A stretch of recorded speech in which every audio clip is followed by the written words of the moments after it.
Hello! Welcome to Melvat's Table.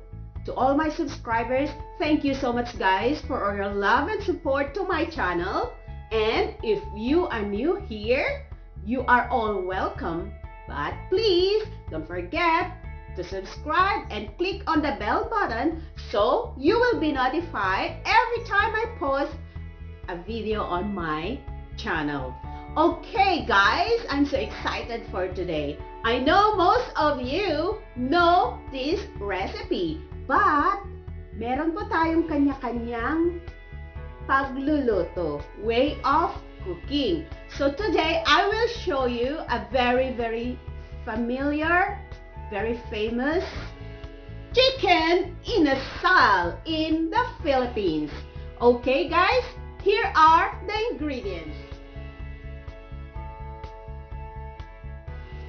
Okay, I have here 4 big, beautiful chicken legs that I already washed. I washed it with salt and rinse thoroughly with water. So I have to set this aside for now. There. Then I have here my bowl. Okay, let's make the marinade. I have here ginger.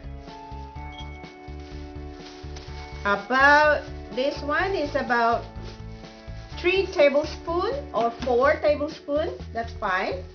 And 6 cloves of garlic. I want a lot of garlic.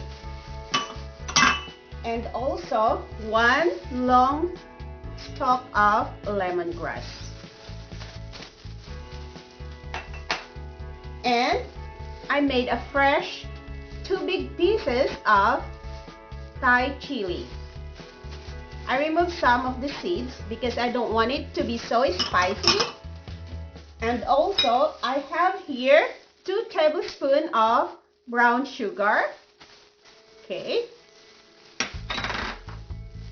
1½ teaspoon of salt. And guys, I bought this in Asian stores, superstore. And it's so expensive. This amount is about $4. See, it's very expensive here. So I add 1 more lemon to it because it's not enough for the juice.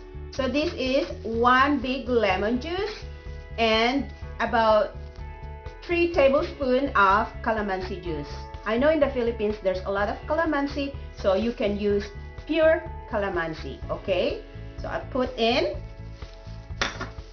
and I will put also the calamansi because this makes so special and it smells so good.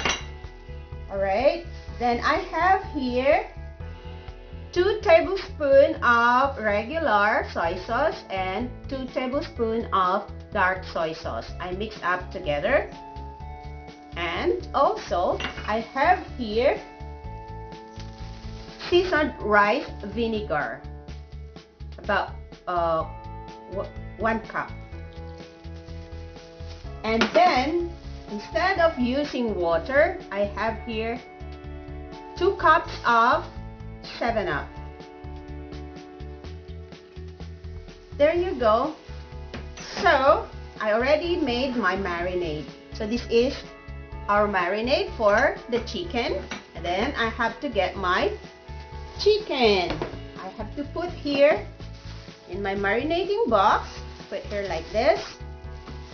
Guys, maraming version ang chicken inasal. But I hope you're gonna try my recipe because this is so good. Napakasarap nito. Okay. So I'll just pour on my marinade like this.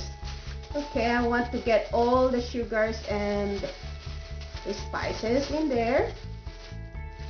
Make sure guys, if you marinate your chicken, kailangan lubog na lubog siya. You can use a Ziploc plastic so it will all go in there. Okay.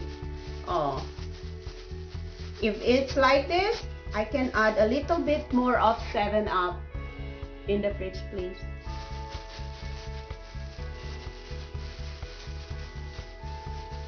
Okay, I need a little bit more 7-Up, so I'll just add a 7-Up later, okay, to marinate. So, that's it, guys. I will marinate this for about 6 hours to overnight. Okay, I put this in the fridge and I will see you later. Okay, guys, while waiting for our chicken to be marinated, I think we have to do our basting, or what I call the chicken oil. Kasi hindi magiging masarap ang ating chicken inasal kung walang chicken oil. So, I have here some of the skin and chicken butt, right? Nilagyan ko siya ng half teaspoon of salt. So, ilalagay natin ito sa pan. And then, high heat natin yung ating stove. At, lalagyan natin siya ng about half a cup of chicken stock. So, pakukuluin lang natin siya hanggang ma-dry yung ating chicken stock. Okay? Pakukuluin natin and let's see after. So, guys, eto na. Nag-brown na yung ating chicken skin. We continue this until it becomes crunchy. And then, slow fire lang muna natin para hindi naman siya masunog. So, halu-haluin lang natin ito. Ang bango. Okay, guys. So, this is it. Crunchy na. Alisin na natin. Then, here is the oil. So, I'll put some garlic with the skin.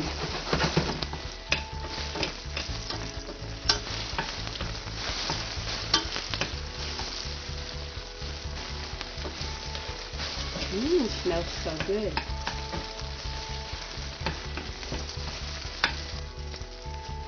And I put the annatto seeds.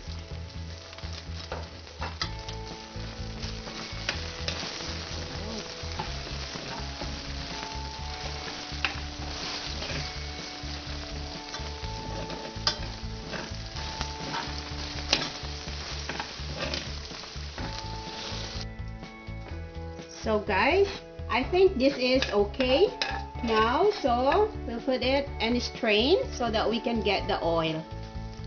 Look at this, the color is so beautiful.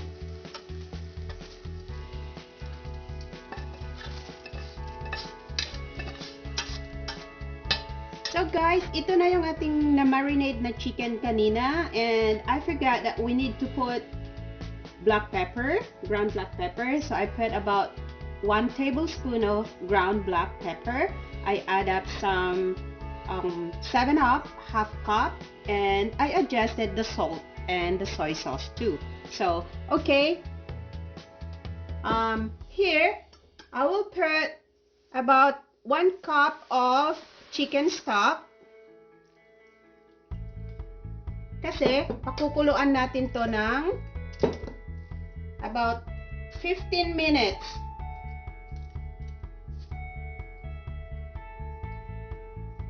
Para siguradong lutong-luto yung ating chicken leg. Kasi I have big pieces.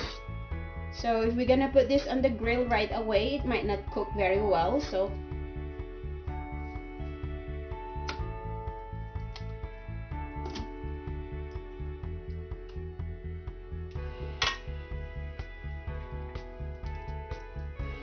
kukulan lang natin ito. And natin iba-barbecue.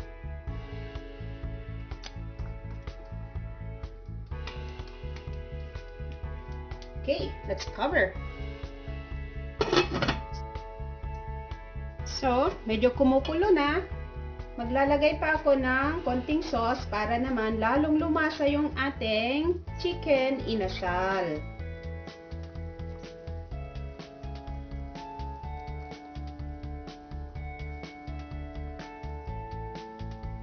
kumuha ako dito sa ating pinang-marinade na sauce natin. So, hindi na tayo kailangan gumawa pa ng ibang sauce. Okay? So, guys, ito na yung ating napakuluan na chicken kanina. So, iihaw na natin siya. Lalagyan ko lang ng paste. Tatapusin natin to.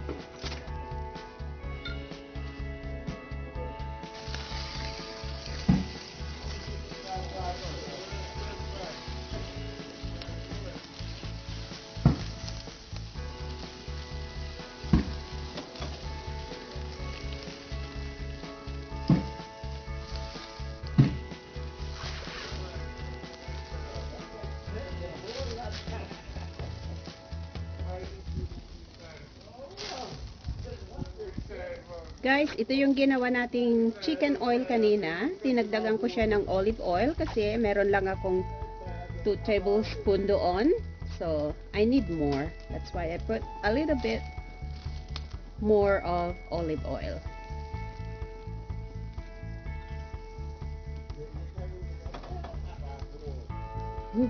It's snowing. Okay guys, i-check na natin yung ating chicken inasal. Kailangan hindi siya malakas ang apoy. Nasa 210 degrees Fahrenheit lang siya. Okay? Wow! Look at this. So, every 2 minutes to 3 minutes, ibabaliktad natin siya para swabe yung kanyang pagkaluto. Pantay-pantay siya. Huwag kayong magmadali dahil pag minamadali, tulad ng pag-ibig, hindi yan nagtatagal. At saka, ito nga pala, I made some vegetables for the side dish. Okay, nilagyan ko lang siya ng black pepper, salt, and olive oil. So, papahiran ko ulit ito, ang ating chicken inasal. Tingnan ninyo naman, wow, ang sarap-sarap. Sarap nito guys, my version is so different, kaya gayahin ninyo ito. I-try ninyo rin lutuin para matikman ninyo. Okay? Okay, sasarado ulit natin siya para hindi ma-dry yung ating chicken. Ayan guys, I think luto na itong ating chicken inasal. Ang sarap naman.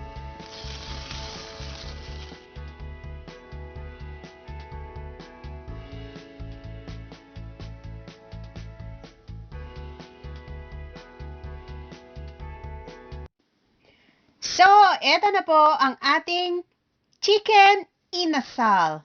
Sobrang sarap po nito. To all my subscribers, thank you so much. And please, to those who are new in my channel, don't forget to subscribe, like, and please click the bell button so you will be notified every time I'm gonna post a video on my channel.